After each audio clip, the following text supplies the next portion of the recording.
I start करते हैं अपना next numerical, that is numerical number 5। 2 point charges Q1 and Q2 are separated by distance of 3 metre, find and justify the zero field location. आपके पास दो charges हैं Q1 और Q2 और वो एक दूसरे से उनके दरमियान जो डिस्टेंस है वो 3 मीटर का। आपने इसमें जीरो फील्ड लोकेशन को फाइंड आउट करना है और बताना है कि ये जीरो फील्ड लोकेशन क्यों है। ठीक है जी। तो लेट्स से मैं कहता हूँ कि मेरे पास Q1 और Q2 ये दो चार्जेस हैं और इन दोनों के दरमियान जो डिस्टेंस है वो है 3 मीटर का। तो आपने कहीं भी ना एक ना जीरो फील्ड लोकेशन को फाइंड आउट करना है और लेट से मैं कह देता हूँ वो है यहाँ पर, और मैं इसको पॉइंट P कह देता हूँ और उस पॉइंट P को मैं Q1 से कह देता हूँ कि ये X है। तो आपको पता है कि Q2 तक वो कितना हो जाएगी X+3। ठीक है, तो अब मैंने क्या करना है कि इन दोनों इलेक्ट्रिक फील्ड को फाइंड आउट करना है और इस X की कंपेयर करना है आपस में और फिर X की वैल्यू के साथ हमने X की वैल्यू को फाइंड आउट करना है, क्योंकि आपको पता है जीरो फील्ड लोकेशन में हमारे पास जो दोनों चार्जेस से इलेक्ट्रिक फील्ड होंगी वो आपस में बराबर होंगी। तो आए इनको हम फाइंड आउट करते हैं। सबसे पहले जो है E1 जो हम Q1 से फाइंड आउट कर रहे होंगे और फिर हम E2 जो कि हम Q2 से फाइंड आउट कर रहे होंगे।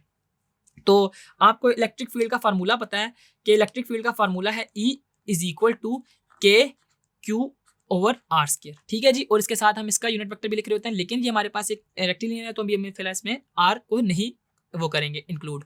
तो अब हम इसमें के क्यू जो है हमारे पास क्यू जो है उसको हम Q1 कह रहे होंगे, इसको मैं Q1 कह देता हूँ। तो जब मैं Q1 लिखूंगा तो अब जो R है इसमें वो मेरे पास X के इक्वल होगा। तो मैं इनकी वैल्यूज को अब पुट इन करता हूँ। के की वैल्यू है 9 इंटू 10 टू द पावर 9।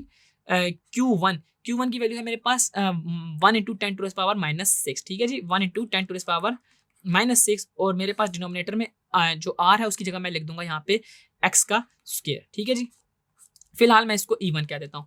अब मैं E2 की वैल्यू को फाइंड आउट करने लगा हूँ और E2 में मैं क्या करूँगा कि जस्ट जो E1 से उसमें फ़र्क होगा वो ये होगा कि जो E2 है वो होगा के Q2 ओवर R की जगह मैं यहाँ पे लिख दूंगा जी X+3 का स्क्वायर। ठीक है जी, जिस तरह उसमें X का स्क्वायर था तो इसमें X+3 का स्क्वायर होगा और इसमें Q2 की जो वैल्यू है वो मेरे पास 4 इंटू 10 टू द पावर -6 है। ठीक है जी, तो मैं इनकी वैल्यूज को भी पुट इन कर देता हूँ। 9 into 10 to the power 9, Q2 है मेरे पास 4 इंटू 10 टू द पावर -6 और डिनोमिनेटर में मेरे पास आ जाएगा X+3 का होल स्क्वायर।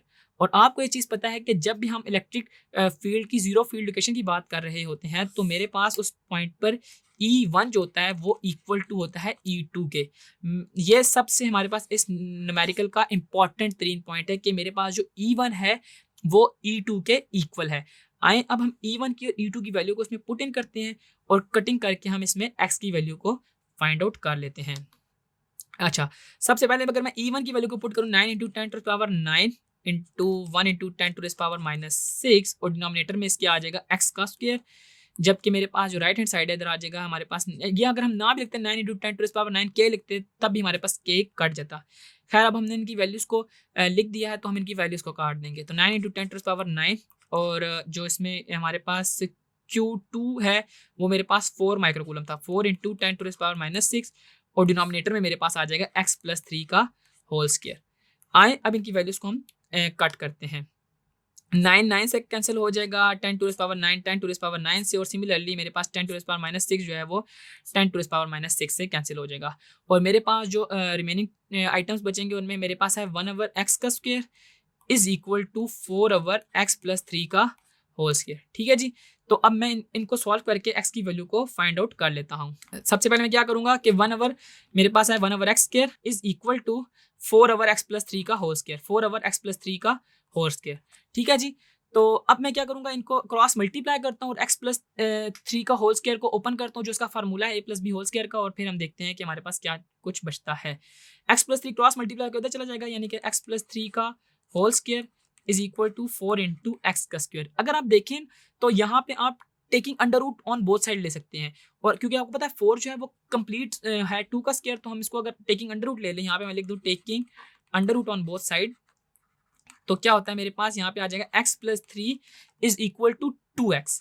ठीक है जी, और यहाँ से X जो लेफ्ट साइड पे लिखा है वो इधर आके मल्टीप्लाई हो जाएगा, तो मैं लिख सकता हूँ 2X माइनस X और यहाँ पे 3, और 2X में से अगर मैं X को माइनस करूँ तो मेरे पास X इज इक्वल टू 3, यानी कि जो जीरो फील्ड लोकेशन है वो 3 मीटर के डिस्टेंस पे है, यानी कि जितना मेरे पास Q 1 से Q2 तक का डिस्टेंस था 3 मीटर, दोनों एक दूसरे से अवे थे, तो उतना ही Q1 से जीरो फील्ड लोकेशन का डिस्टेंस है, यानी कि उससे हमारे पास राइट साइड पे 3 मीटर का डिस्टेंस होगा, यानी कि Q2 के लिए वो 6 बन जाएगा डिस्टेंस जो होगा, और Q1 के लिए हमारे पास 3 मीटर होगा। तो यूँ आपने देखा कि अगर आपके पास पेपर में क्वेश्चन आए तो आपने इसी तरह सबसे पहले Q1 की सेपरेट इलेक्ट्रिक फील्ड और Q2 की सेपरेट इलेक्ट्रिक फील्ड को फाइंड आउट करके इक्वल करके उसकी जीरो फील्ड लोकेशन की वैल्यू को फाइंड आउट कर लेना है।